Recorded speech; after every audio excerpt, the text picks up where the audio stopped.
Dharla news 24। Abu Saeed হত্যার ঘটনায় 2 police সদস্য সাসপেন্ড। বেগম রোকেয়া বিশ্ববিদ্যালয়ের শিক্ষার্থী আবু সাইদকে গুলি করে হত্যার ঘটনায় রংপুর মেট্রোপলিটন পুলিশের আরএমপি সহকারী উপপরিদর্শক এএসআই আমির হোসেন ও পুলিশ কনস্টেবল সুজন চন্দ্র রায়কে সাময়িক বরখাস্ত করে পুলিশ লাইন্সে প্রত্যাহার করা হয়েছে।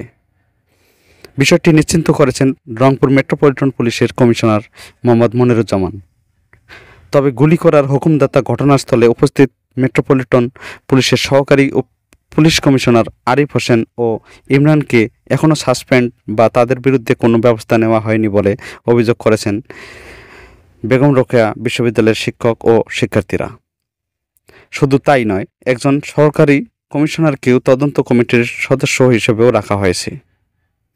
এই ব্যাপারে রোকেয়া বিশ্ববিদ্যালয়ের শিক্ষক ডক্টর তুহিন ওয়াদুদ জানান, যারা অতি উৎসাহী হয়ে গুলি করে আবু সাইদকে হত্যা করেছে তাদের দুজনকে সাসপেন্ড করলেই সব দায়িত্ব শেষ হয় না।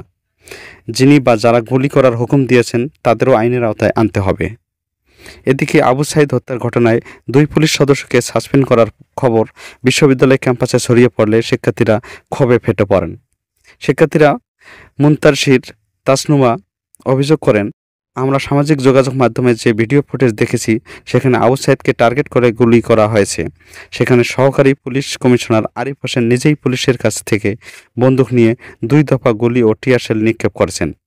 এই ভিডিও সারা বিশ্বের 100 কোটি মানুষ দেখেছে। তারপরেও কেন সহকারী পুলিশ কমিশনার এখনও চাকরিতে বহাল তৈয়বে থাকেন? তাকে এখনই সাসপেন্ড করলে চলবে না, তাকে গ্রেপ্তার করতে হবে, কারণ তিনি গুলি করার নির্দেশ দিয়েছেন, যা সামাজিক যোগাযোগ মাধ্যমে ভাইরাল হয়েছে। এ ব্যাপারে রংপুর মেট্রোপলিটন পুলিশের কমিশনার মোহাম্মদ মনিরুজ্জামানের সঙ্গে যোগাযোগ করা হলে তিনি জানান, বৃহস্পতিবার 3 আগস্ট 2 পুলিশ সদস্যকে সাসপেন্ড করে তাদের পুলিশ লাইন্সে প্রত্যাহার করা হয়েছে। এই ঘটনায় তদন্ত কমিটি কাজ করছে। পুরো বিষয়টি জানার পর প্রয়োজনীয় পদক্ষেপ নেওয়া হবে।